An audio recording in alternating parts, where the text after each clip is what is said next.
I don't even know where or how to point fingers at this whole thing. This is a day where, to me, everybody looks bad. Everybody looks bad, and the Warriors are harder to root for. You're right. I don't even know what the net effect of that is. Let's say the Warriors win the championship next year. Is anybody at the parade booing Chris Paul and Draymond Green because they're not likable? No. Are you not broadcasting live from the parade route because of what's taking place? I will be contractually obligated to do so. You.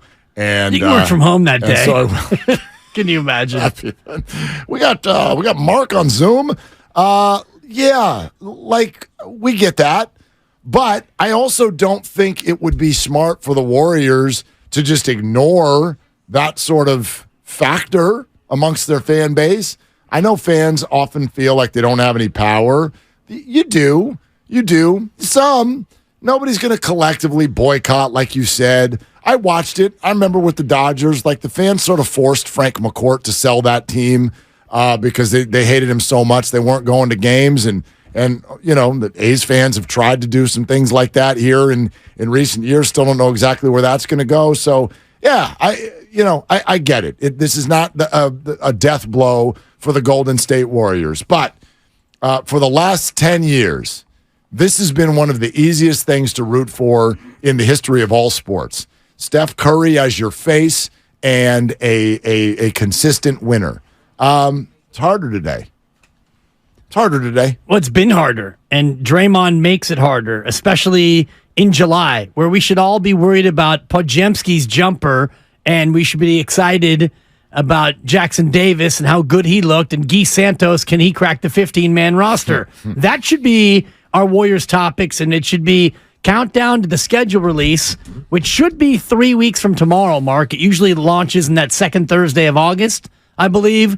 That should be our Warriors talking points. But instead, it's Draymond Green, again, drudging up the darkest moment of his Golden State Warriors career, even darker than his suspension in the NBA Finals, because this, to me, cost you a young player who could have been a key piece for you for years to come. Yeah, and that's been so debated, and we'll see. We'll see where he's going. I'm not huge on Jordan Poole being the player that some suspect he will be. I don't think this is a superstar in the making. He's certainly a good young player. I think he makes way too many mistakes, and that's kind of the basketball side. I just wonder how it got to this.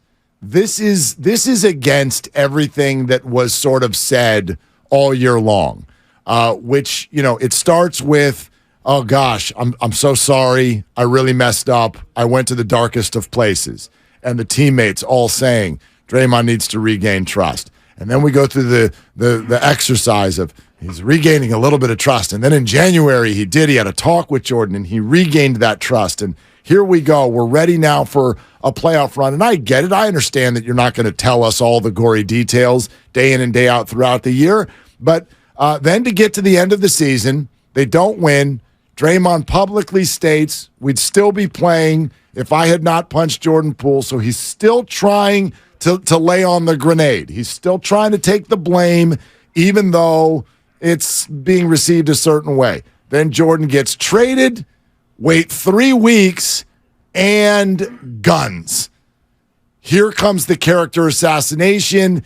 Jordan won't even talk about Draymond. He unfollows him the second he's traded, and it makes everything we just experienced from October to April feel like it was one big freaking lie. They never moved 1 inch off of the punch.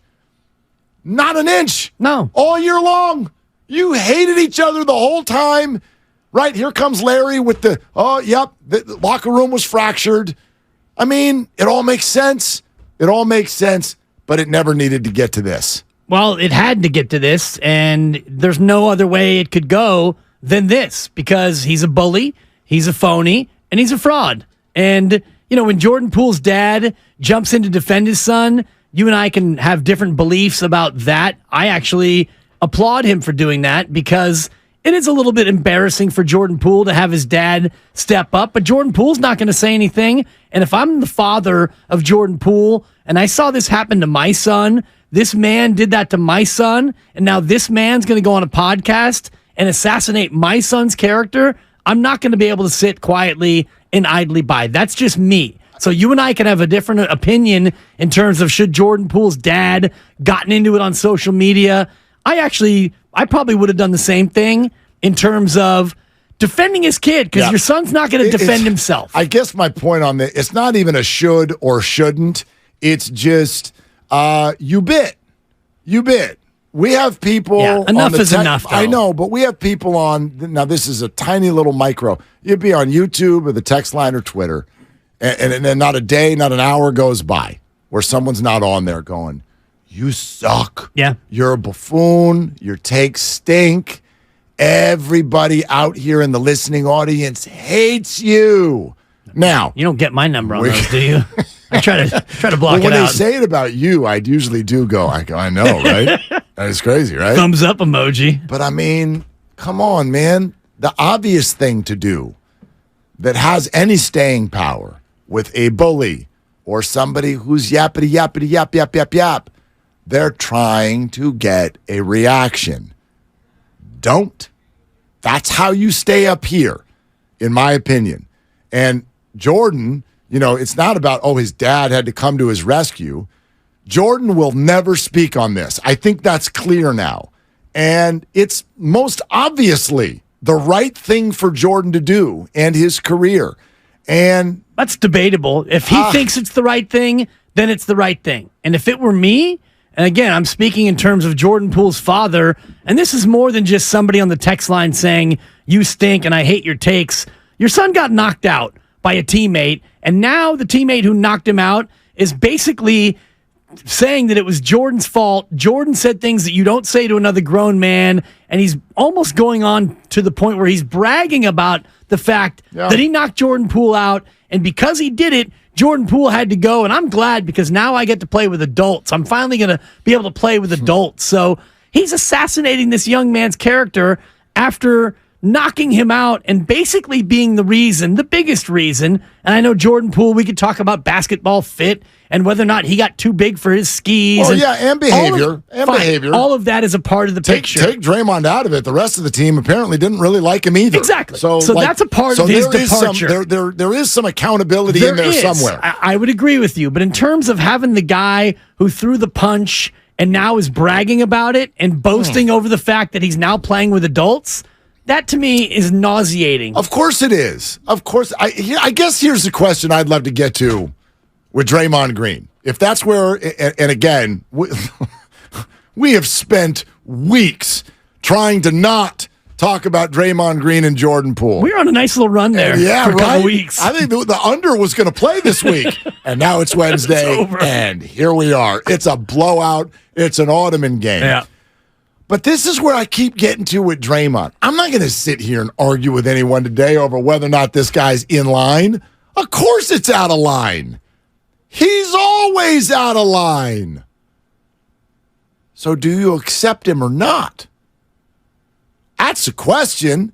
We have accepted him the whole time, just like the Warriors have. What do you think the Warriors have witnessed?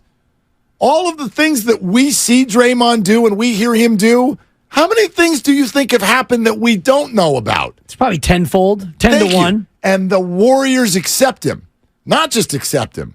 They prop him up. Well, you know why? They break him off another $100 million. Exactly. So, and it's because they win. Yes. But if the winning dries up, can you take him anymore? Can you stand him anymore? It doesn't matter now. He's now signed through retirement. It does, because you can trade him. You can trade him, sure. I mean, it's not very likely. Yeah. I guess that's sort of where I'm at, is like, you see something like this, and it grabs everybody's attention, and I get that, but there's a piece of me that goes, well, yeah, of course that's what was coming next. Right. This is what he does, and it's what he's going to do again next time. And as we sit here and spend a full 2 news cycles and all the calls, and we're done with Draymond, fuel. It's like him going to a gas station. What did he already do with Jordan's dad? He fired back at him, called him adorable. Yeah. Like he was a Sacramento King or something. Is that the word he used? He did. Adorable. He used the word adorable. He said, I saw you in the team family room every night. I'm not running from you. I'm right here. He's now on Twitter battling a 52-year-old man.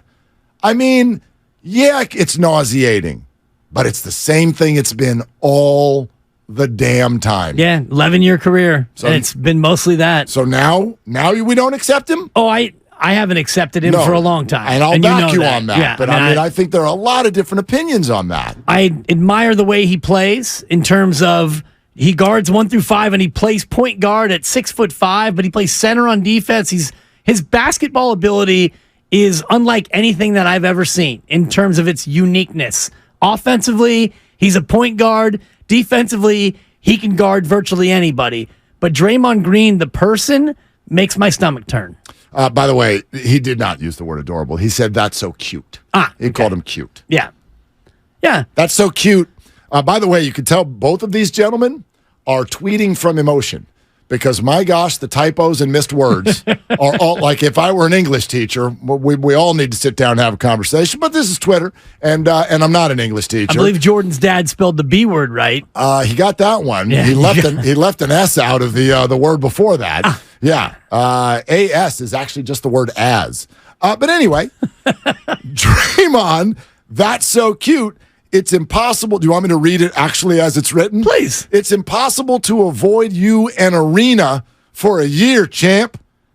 I get my family from that family room every game. And stop using those words. They usually don't go over well amongst men. Right. In other words, say that to my face. And I would imagine that Mr. Poole would say that to Draymond's face, and then what's Draymond going to do? He will punch his face. I don't think he would. Why not? Because Jordan Poole's father is probably not weaker than Draymond Green, and maybe he is.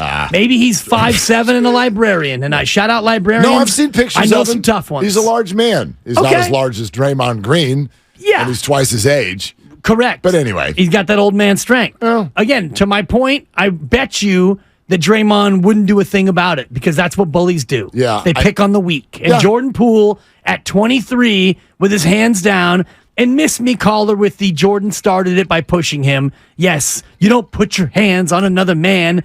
You don't get in the face of another man. So when Jordan Poole pushes him away, that does not provoke an unguided howitzer to the face. Jordan Poole didn't start it that day. I do think, and maybe today's not the day for it, I don't know, but it's rather obvious that Jordan rubbed all kinds of people all the wrong way. Sure. Which I do wish at some point everybody who sides with Jordan in this whole thing will at least acknowledge, okay?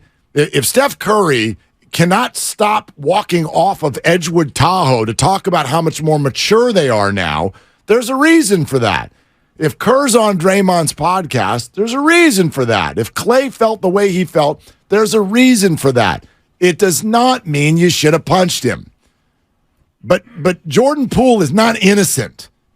Jordan Poole, his behavior was clearly counterproductive and out of line according to the team. That is absolutely how they clearly so far felt. out of line that he deserved this. No, and I've said that repeatedly. There's no, not the punch, but deserved for Draymond Green to drudge it up yet again after the body is cold and Poole's out of town. Yeah. Let bygones be bygones, Draymond. Yep. I think deep down, Draymond wants us to talk about it because then he's in the news. Of course. Because Draymond is nothing in July. The phrase you just used, let bygones be bygones, is like the anti-phrase of his world. He's not going to do that.